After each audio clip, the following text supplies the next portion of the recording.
Estou aqui! Beleza aí? Tudo bom, Du? Bom, consegui atualizar meu aplicativo aqui, essa porcaria. Legal, muito bom. Vamos falar um pouquinho aí da taxa Selic? Vamos falar de taxa Selic, sim, senhor. O que aconteceu aí? Subiu 0,75, estava a taxa meta, né? Estava 2%, foi para 2,75, né? Não sei se todo mundo está familiarizado, quando você busca lá no site da Ambima, você vê a taxa como ela está acontecendo mesmo, ela não é exato, não era 2%, era 1,90, um pouquinho abaixo, né? Porque 2% era a meta. Essa taxa, que é a taxa Selic, é a taxa pela qual o Banco Central vai lá e faz operações, né? Tomando dinheiro emprestado pelo prazo de um dia. Então a gente fala que é a taxa básica da economia. Então isso estava acontecendo aí num patamar de 1,90. Aumenta 0,75, a taxa meta foi então para 2,75. E o que a gente espera é que a efetiva vai ficar em alguma coisa em torno de 2,65. Perfeito? Agora, como é que isso muda a nossa vida, professor Eduardo Tavares, né?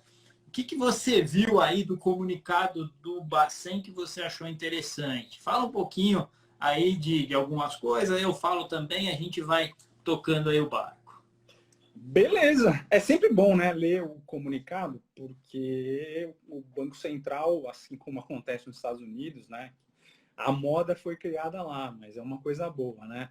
O Banco Central tem que ser previsível no que ele vai fazer, ele não pode pegar o mercado de surpresa. Então ele se comunica com muita clareza, muita cautela, escolhendo ali os termos para o mercado entender o que ele deve fazer daí para frente, né? Isso vai afetar a curva de juros, vai afetar muita coisa, então tem que ser ali direitinho, né, na régua o comunicado. Então, o Banco Central ele deu um cenário, né? Ele falou ali sobre o que ele está enxergando de cenário. Então, ele fala sobre os incentivos fiscais que estão sendo dados pelos bancos centrais no exterior, Estados Unidos e Europa, por causa da Covid, né? E aí é claro que você tem uma queda em atividade econômica, então os bancos centrais estão dando incentivo fiscal. Então, o Banco Central aqui do Brasil enxerga que vai ter uma recuperação mais robusta. Ele usou esse termo, né?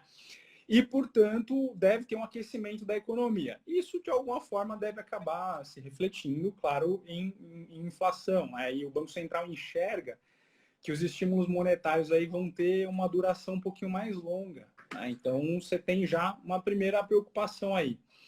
Além disso, o Banco Central enxerga uma recuperação da economia brasileira, né? Ele diz que está se recuperando de forma consistente. Quando tem recuperação econômica, tem risco inflacionário. O Banco Central só não sabe se essa nova onda aí de Covid vai impactar. A análise que ele fez é pré-nova onda. Então, eles não sabem ainda como é que vai ser a partir daí, mas eles estão enxergando recuperação econômica. Soma com isso, aumento de preços de commodities no mercado internacional e em moeda local, mais risco inflacionário. Então, o Banco Central está esperando aí que deva ter uma altinha aí de inflação, né? O Copom está projetando 5% para esse ano de inflação.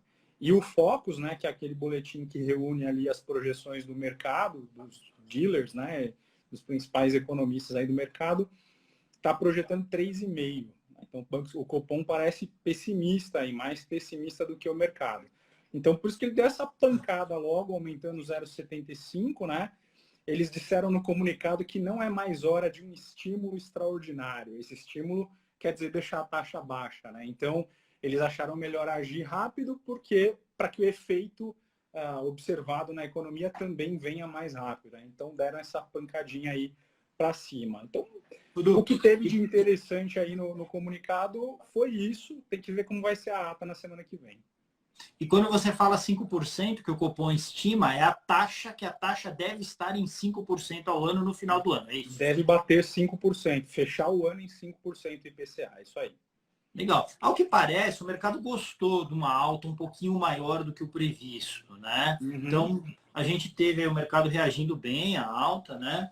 Eu achei interessante também, né? Porque à medida em que o Banco Central mostra que está levando a sério riscos inflacionários, né? Isso já estava precificado. Quando você olhava investimento para 5 anos, você já achava lá uma taxa de 7,5% no pré ou alguma coisa do tipo, né? Uhum. Então é interessante porque talvez essa forma mais bruta, digamos assim, do Banco Central subir a taxa mostra que não vai deixar entrar em algum tipo de descontrole do ponto de vista inflacionário, né?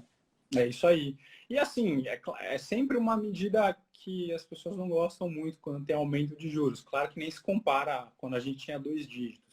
Mas eu acho que esse aumento mais ousado aí também mostra que o Banco Central ele está lidando bem com a sua independência, né? Não está querendo simplesmente fazer o jogo ali político, mas ele está fazendo o que ele acha que é adequado para a economia, pelo menos é assim que eu vejo. Legal. O professor Rafael Bumbers está com a gente aí, trazendo algumas questões interessantes, né? A risco valor para a Selic, final de 2021, eu iria muito na linha do que o Banco Central está falando, que o Copom está falando, na casa de 5%. Acho que Não, é isso, né, 5%, Du? 5% é IPCA, Fê. Não Ah, Selic. 5% é É IPCA? IPCA, é. Ah, não a taxa de juros. Não, não. Deixa eu dar uma olhada aqui. A gente faz Tá ao bom. vivo aqui mesmo. Ó. Deixa eu olhar o boletim Fox. Legal. A gente já acha aqui qual foi a última projeção. A minha visão é que essa taxa de juros aí, até o final do ano, busca uns 4,5, tá? Eu acredito que é alguma coisa em torno disso, né? Se o Copom estivesse falando em 5, eu iria mais na linha do Copom, mas eu acho que uns 4,5, tá? E uma outra coisa que o Bloomberg coloca aqui, título pré-fixado sofre com essa alta da taxa Selic? Essa é uma boa pergunta, né? O que acontece? O mercado já Rapidinho. precificava... Antes de você responder, ó, a última edição foi a de segunda-feira. 4,5 o mercado está apostando. De Copom, né? De Selic. De Selic. 4,5 de Selic. É isso aí. Isso, legal. Aí é o seguinte, né? E a pergunta do professor Rafael é muito interessante, né? No sentido de trazer esse debate, né? Isso impacta a taxa de juros dos títulos pré-fixados para 5, 10 anos, as LTNs e as NTNFs? A gente já percebeu que impactou pouco, né? Por quê? Porque o mercado já precificava isso. Isso é um ponto importante. Não é porque está subindo juros que eu devo comprar o pré-fixado agora. Porque se já está no preço, eu já vou pegar o preço com uma taxa mais que já precifica aquilo lá, tá certo? Então, o grande ponto é o seguinte, o quanto o Copom vai surpreender o mercado subindo mais a taxa do que o mercado precifica ou subindo menos.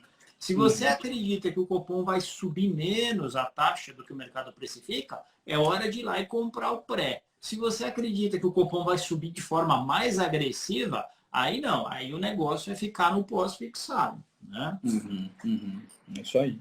Legal. E aí, o Edu, ia te fazer uma pergunta, mas deixa eu antes ler aqui o comentário do Rodrigo, né? Crise de alguns dias, mas sempre uma crise para chamar de nossa, né? Ah, meu amigo. Mas Presidente é que ele tinha falado que o presidente do Banco do Brasil acabou de renunciar. Ah, cara. Eu não vi ainda não vi essa notícia, não. Mas você sabe, eu tava pensando. Você sabe quando você abre o Facebook, ele te mostra alguns posts antigos, né? Você lembra ali de algumas coisas antigas que você postou. Eu tava vendo alguns posts meus ou que me marcaram lá para 2015. E, cara, os comentários são muito parecidos, né? Você pega em 2015, você tinha crise política e o sentimento era muito o mesmo. Então, as coisas não tem nada de muito novo, né? As coisas vão se repetindo e o Brasil é só para os fortes. Não tem jeito. É o que o Rodrigão falou, sempre tem uma crise para chamar de nossa. Isso. Não dá para a gente olhar e falar, putz, o mundo está acabando e não sei o quê. É mais um momento de ciclo de crise que acontece. A gente vai ter que lidar com isso. Agora, vamos falar de câmbio, né? A grande questão não sei se está todo mundo familiarizado com isso, mas uma das questões que fez a gente ter um câmbio desvalorizado, né? Câmbio desvalorizado é real baixo e dólar caro, tá? Então, a gente trabalhava com dólar aí na casa dos R$4, né? E nos últimos tempos, dólar bateu 5, bateu 5,5, querendo bater 6, passar disso e tal, né? E uma das razões para que isso aconteça, sem dúvida, é o fato de que a taxa aqui no Brasil, a taxa Selic estava muito baixa e mesmo a taxa de médio prazo, longo prazo, 5, 10 anos, estava bem mais baixa do que ela era no passado. Então, o que acontecia antes? O pessoal via uma taxa de juros alta, Gringolândia lá, falava, vamos para o Brasil, porque a gente vai para o Brasil, compra títulos públicos lá, compra ativos lá, ganha uma baita taxa de juros e o dinheiro rende pra caramba e fazia hedge cambial, tal, aquela história toda. Agora, o que aconteceu nessa história toda? Taxa de juros foi lá para 2%, 1,90% a taxa efetiva, né? Taxa de 5 anos chegou a bater 5, 6%. Então, o gringo não vinha mais para o Brasil, começou a levar dinheiro para outros lugares.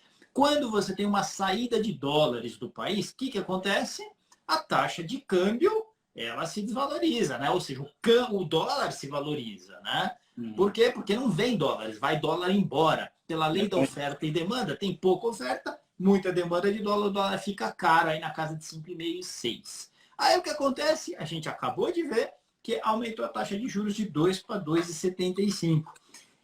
E essa é a pergunta que o pessoal estava fazendo. Mas será então que com essa melhora na taxa de juros, isso daí melhora assim, né? Mais gordinha essa taxa de juros, será que o câmbio vai dar uma arrefecida, vai dar uma respirada, né? Um dia foi bom hoje para o câmbio, né? O dólar caiu um pouquinho, bateu 5,57, voltando um pouquinho, mas eu ainda acho, Felipe, acho muito pouco para ser um respiro para a taxa de câmbio. Ainda é um valor muito baixo, afetou a taxa overnight, mas não afetou tanto a taxa para 5, 7, 8 anos, a taxa pré, e, portanto, o gringo ainda não vai ficar muito atraído para trazer dólar para o Brasil, o que vai mostrar que a oferta de dólares vai continuar escassa e, portanto, o câmbio vai continuar com o dólar lá em cima, pelo menos na minha opinião. Até, e talvez dê para entrar na conta aí também o fato de que, de fato, as economias nos países desenvolvidos estão dando um sinal de recuperação. Então, o que acaba atraindo também ainda mais, né? Porque se você esperar que talvez tenha uma mexida em juros, bem que não sei se dá para esperar isso agora, mas ainda assim elas se tornam mais atrativas, ou seja, concordo. Não acho que não vamos para Disney tão cedo, eu acho. Né? É isso que você falou, né? O problema é que lá fora também existe uma tendência de haver porque o Brasil não está fazendo a lição de casa como deveria. Lá fora, a pandemia está recuando mais rápido, né? Exato. E aí o que acontece? Recuando mais rápido, talvez os estímulos lá fora eles sejam menores. Uhum. E aí você tem uma atração de capital para lá na medida que os caras voltam a subir taxa lá. É isso. E aí o câmbio... Eu vejo um cenário difícil para câmbio, né, nos próximos tempos. A gente não vai conseguir voltar a ter dólar aí na casa de 4, 4,5, alguma coisa assim. Esquece, na minha opinião. É isso aí. Muito bom. O professor Felipe Carvalho dizendo aqui, ó, a história não se repete, mas rima. Fazendo um comentário sobre aquilo que você falou da sua timeline lá. Não é que ela se repita, mas que ela vem parecida, ela vem. Pois é. Complicado. Muito bom. 2022 vem aí, mais um ano de câmbio estressadinho, eu concordo. Bom, nessa linha, pessoal, eu volto a reforçar o que bastante gente tem dito e que a gente tem defendido também. É importante a diversificação internacional, porque alguns que vão contra a diversificação internacional nesse momento dizem o seguinte, mas se eu investir em algum ativo em dólar hoje, eu entro com a cotação do dólar lá em cima. Aí esse dólar cai, eu me ferro no meu rendimento, né? Eu acho difícil o dólar voltar em patamares muito... Isso é a coisa mais fácil para as pessoas caírem em descrédito, né? Como o professor Lanzana diz, o que deixa o economista desempregado é prever cotação do dólar. Mas, quando a gente enxerga o cenário, é meio difícil a gente achar que o real vai se apreciar em relação ao dólar nos próximos tempos, né, Edu? Fora isso, você pode somar ainda aí que não tem uma perspectiva de melhora fiscal, não tem uma perspectiva de reforma, e o Banco Central, inclusive, citou isso no comunicado, né? Então, a decepção aí do mercado com a possibilidade de não ter nenhum desfecho aí para a história de reforma tributária e de um rearranjo fiscal aí. Então, o país, além de tudo, acrescenta risco aí e torna menos atrativo. Então, acho que, né, como diz o Vlad aí, estava ruim, mas parece que pior.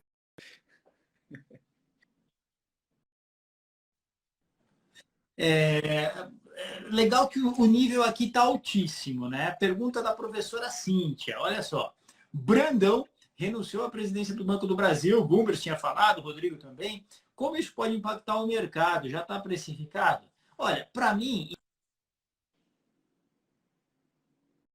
quando o Bolsonaro interferiu lá na Petrobras, aquela história toda, né? Então vai dar um calor. Se você está comprado em Banco do Brasil, você vai sentir isso daí no mercado nos próximos dias, mas já volta rapidinho, tal. Então eu não acho que é alguma coisa que para o longo prazo afeta tanto assim. O mercado já pôs na cabeça, né, que esse governo não é um governo liberal, e não é mesmo, né? Não é um governo que realmente vai se direcionar pelas pautas liberais, né? Vai fazer com que a economia ande pela escola liberal, né? A escola de Chicago. Aquilo lá foi coisa de campanha, tal. Na prática, isso não vai acontecer desse jeito. É isso, exatamente. Tem uma Muito bem. pergunta do Gabriel aqui, perguntando o que as eleições do ano que vem podem trazer de impacto na flutuação dos juros. Essa é uma boa pergunta, né? Na minha visão, o problema com as eleições é o seguinte: quanto mais o país for visto como um país politicamente arriscado, mais o dólar sobe. O dólar subindo traz um impacto inflacionário. É isso aí. O impacto inflacionário vai fazer com que o Banco Central tenha que subir juros, né? Tanto por conta da cotação do dólar diretamente, quanto pela inflação indiretamente, né? Então, o que acontece? Taxa de juros, se esse cenário de estresse acontecer, taxa de juros vai subir mais, né? É isso. Aí, o mercado ficou bastante nervoso, né, com a absolvição da anulação dos processos que pesavam sobre o ex-presidente Lula. Sim. Depois Lula fez um discurso lá, o mercado gostou do discurso do Lula. Foi o Lulinha Paz e Amor, né? Eu tenho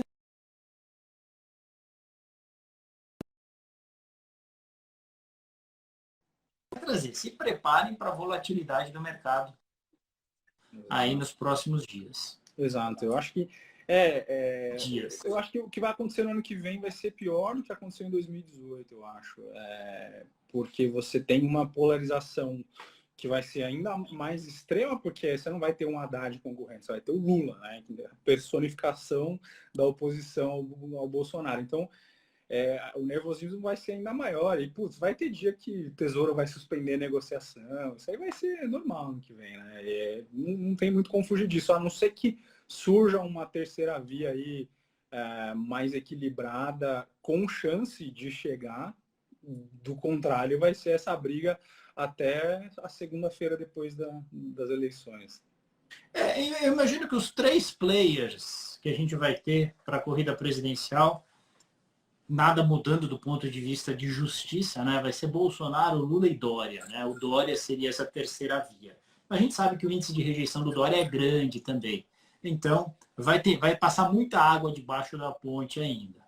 Mas, cara, a gente tem alguns nomes aí que a gente ainda não testou, né, a popularidade, mas tem se falado em Sérgio Moro, que a gente não sabe se vai de fato brigar. Luciano Huck, cara, é um nome que é imprevisível, né, e parece que tá certo aí que o homem vai se candidatar mesmo. Saiu notícia aí dizendo que o contrato dele com a Globo era para encerrar no fim do ano, já encerra agora em junho, porque para ter o prazo de carência aí para ele poder participar da eleição. Então acho que o cara chega. Aí vamos ver, né?